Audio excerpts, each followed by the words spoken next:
Hello friends, welcome to our channel. So ఇప్పుడు మీరు చూస్తున్నారు భోగి మంటల వీడియో.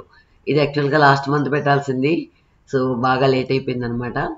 మామూలుగా పల్లెటూరులో భోగి రోజుకని చాలా వస్తువులు ఎత్తిపెట్టేవాళ్ళు మేము చిన్నప్పుడైతే.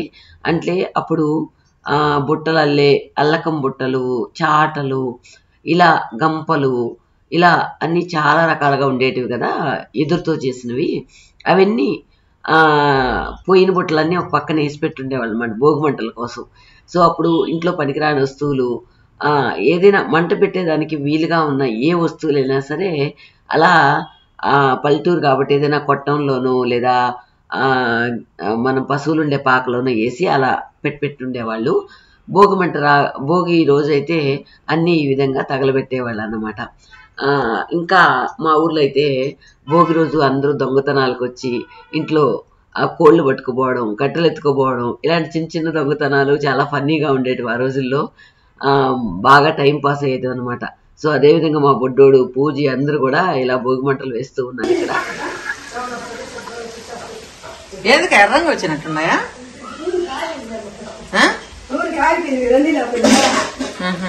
అప్పుడు సిమ్లో పెట్టుండాలి, నువ్వు సిమ్లో పెట్టుండాలా? ఇదో సిమ్లో పెట్టుకో. తిరగేసదా మళ్ళీ నువ్వు చేసావు.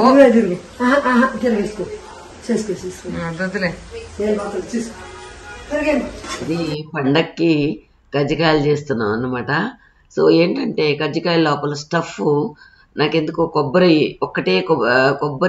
చక్కెరతో కలిపి పెడతారు, అది ఇష్టం ఉండదు.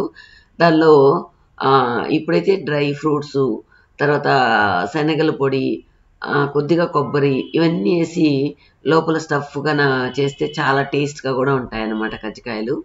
సో ఈ పండగలకి ఒక్కొక్కళ్ళు ఒక్కొక్క వెరైటీ చేస్తూ ఉన్నారు. ఇంకా మన ఊర్లో సంక్రాంతి ఎప్పుడు బాగుండేది చిన్నపిల్లలప్పుడు. ఇప్పుడు ఏం లేదు, సప్పగా ఉందని చెప్పాను కదా, అలా ముగిసిందన్నమాట సంక్రాంతి అంతా. ఇక్కడ చూడండి గోడలో కూడా కరివేపాకు చెట్టు మొలిసేసింది. ఈ చెట్టు చూసారా, మనం కారులో కష్టపడి తీసుకెళ్ళాం కదా, పనస చెట్టు అదన్నమాట. అది అమ్మ వాళ్ళ ఇంట్లో వేపిస్తూ ఉన్నాం. ఆల్మోస్ట్ ఎండిపోయినట్లు వచ్చేసింది.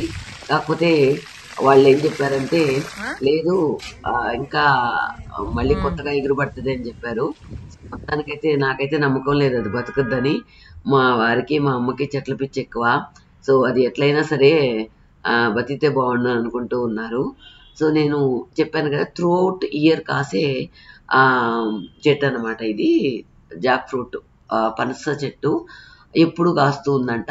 ఇది ఆల్మోస్ట్ 2 to 3 years పెంచిన చెట్టు అనమాట మనం తీసుకుంది. ఇది ఎగ్జాక్ట్గా నాకు ఐడియా లేదు కానీ 2500 3500 అంట ఆ మొక్క. ఇది కన్యాకుమారి నుంచి తెప్పించారు. సో కన్యాకుమారి నుంచి ట్రావెల్ చేసి అలిసి సొలిసి సొక్కిపోయిందనమాట. అలా అయిపోయింది.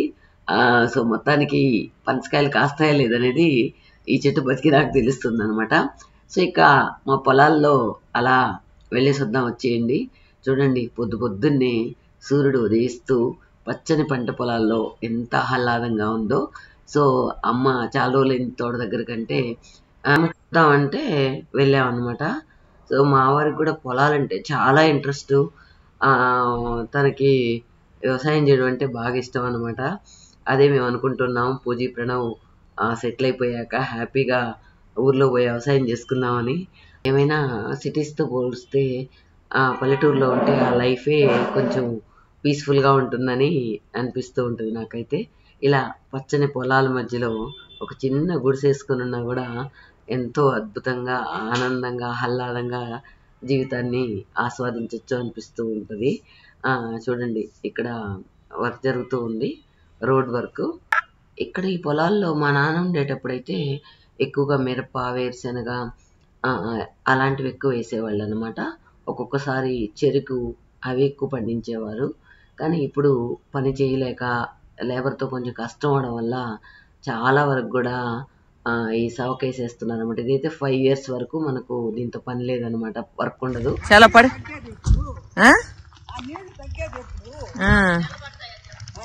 ఓర్ నాయనా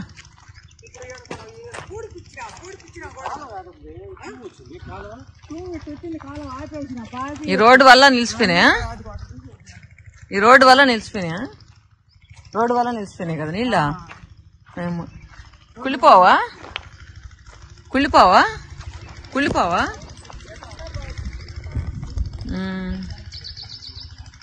ఏందో ఈసారి అంతా పంట నష్టమే. ఫస్ట్ వేసి మళ్ళీ రెండోసారి వేసారు, రెండోసారి చూస్తే ఇట్లా ఒకటే ఎల్లవలు అయిపోయా. అంతే కదా ఏడా. ఇంకా 2 సంవత్సరాలు పడుతుంది. ఇది మరీ ఏమైనా సిక్కేసినట్టు ఏడ చేస్తుంది పాప. మామ కూడా ఓపిక ఏడుందా. చేయకపోయినా టెన్షన్లు కదా ఎటైనా. ఇప్పుడు చూడు ఎన్ని వంగిపోయినాయి. మనుషులు పెట్టి పంపించాలా, అన్ని చెయ్యాలా అని ఒళ్ళ పని. మామిడి చెట్లు వేస్తా ఎద్దులే నువ్వు. ఈడ బ్రిడ్జి. ఈ పొలం అంతా పోయిందన్నమాట రోడ్కి. ఇదంతా పోయింది. ఇవన్నీ అన్న పొలాలు. ఇక్కడ ఒక బిట్టు మిగిలింది, మళ్ళీ అటుపక్క ఒక బిట్టు మిగిలింది అన్నమాట. దమ్మ నిలుచుకోంది కదా, ఇక్కడ ఒక బిట్టు, మధ్యలో రోడ్డు అనమాట. చిన్న బిట్టు పోయేది ఒక పక్కన పోయింటే బాగుండు. సో ఇదంతా అన్న పొలం, రోడ్డుకు పోయిన పొలం అన్నమాట. దాదాపు 1 ఎకరం పైన పోయింది. అటు ఇటు కాకుండా అయిపోయింది అనమాట. ఇక్కడికైనా బ్రిడ్జి రాకుండా ఉంటే ఇంకా బాగుండేది. బ్రిడ్జ్ వచ్చినందువల్ల ఏంటంటే పొలాలు డౌన్ అయిపోయాయి. బ్రిడ్జి పైన బ్రిడ్జ్ వచ్చేసింది కాబట్టి పొలాలు కూడా మరీ ఓని ఏం పెరగవు, అట్లా వచ్చేసాయి అనమాట. చాలా పడి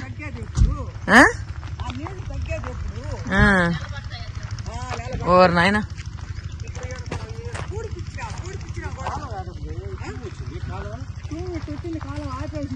ఈ రోడ్డు వల్ల నిలిచిపోయినాయా? ఈ రోడ్డు వల్ల నిలిచిపోయినాయా?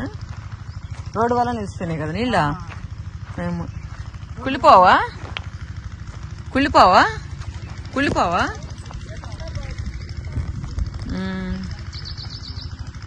ఏందో ఈసారి అంతా పంట నష్టమే. ఫస్ట్ వేసి మళ్ళీ రెండోసారి వేసారు, రెండోసారి చూస్తే ఇట్లా ఒకటే ఎల్లవలు అయిపోయా. అంతే కదా ఏడా. ఇంకా 2 సంవత్సరాలు పడుతుంది.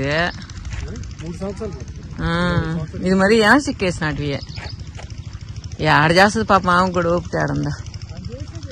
చేయకపోయినా టెన్షన్లు కదా ఎటైనా. ఇప్పుడు చూడు ఎన్ని వంగిపోయినాయి. మనుషులు పెట్టి పంపించాలా, అన్ని చెయ్యాలా అని ఒళ్ళ పని. మామిడి చెట్లు వేస్తా ఎద్దులే నువ్వు. ఇదన్నమాట రైతుల కష్టాలు. నీళ్ళు ఈ విధంగా నిలిచిపోతే ఆ నీళ్ళు పోయేదానికి వాటంలా ఈ రోడ్లు వేసి హైవే కాదు, ఇది పోర్టుకి వెళ్తుంది అనమాట మా తోటల మీదుగా. ఆ నీళ్ళు ఎట్ట పోలేక మొత్తం పొలాల్లో నిలిచిపోయింటాయి. ఇంకా పై రోడ్ అయితే కుళ్ళిపోయి ఉంటుంది. ఇవి ఇంకా సవకలు కాబట్టి అట్లా ఉన్నాయి. సో అన్నీ పడిపోయినాయి చాలా వరకు. అదనమాట.